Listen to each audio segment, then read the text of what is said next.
বাঁকুড়ায় ফের বজ্রাঘাতে মৃত্যু হলো এক ব্যক্তির। বাঁকুড়ার গঙ্গাজল ঘাটিতে মৃত্যু হয়েছে এক ব্যক্তির। মৃতের নাম তারাপদ বাউরি। বাড়ি গঙ্গাজল ঘাটি ব্লকের গোপীনাথপুর গ্রামে।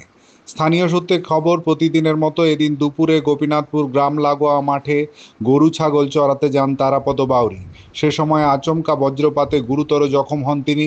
গ্রামবাসীরা তড়িঘড়ি তাকে উদ্ধার করে অমরকানন গ্রামীণ হাসপাতালে নিয়ে গেলে সেখানে চিকিৎসক তাকে মৃত বলে ঘোষণা করেন। খবর পেয়ে হাসপাতালে ছুটে যান গঙ্গাজলঘাটি পঞ্চায়েত সমিতির সহসভাপতি নিমাই মাঝি। ঘটনায় শোকের ছায়া নেমে এসেছে এলাকায়। এই ঘটনায় গভীর শোক প্রকাশ করেছেন সহসভাপতি নিমাই মাঝি। দাদা, ওই হয়েছিল, মাঠ দিয়ে গেছিলো ছাগল নিয়ে মাঠ দেখতে। তারপর হঠাৎ করে ওই বজ্রঘাত, সঙ্গে সঙ্গে জামা বুকে একদম ওইখানে সঙ্গে সঙ্গে ওইখানে ডেথ হয়ে গেছে। কোথায় হয়েছিল? এটা হয়েছিল বনাশুড়ি আর গোপীনাথপুরের মাঝখানে। হ্যাঁ। কি নাম? যে মারা যায় সে আমার দাদা তারাপদ বাউরি, আমি ওর মেজো ভাই বীরবল বাউরি। কখন হয়েছিল ঘটনাটা? ঘটনাটা ওই পৌনে দুটো এরকমই হবে। কিভাবে খবর পেলে?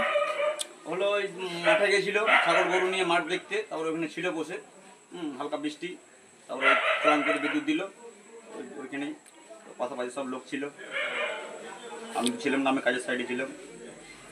কি নাম তোমার? আমার নাম বীরবল বাবু। খুব দুঃখজনক ঘটনা, বয়স কম, মর্মান্তিক ঘটনা।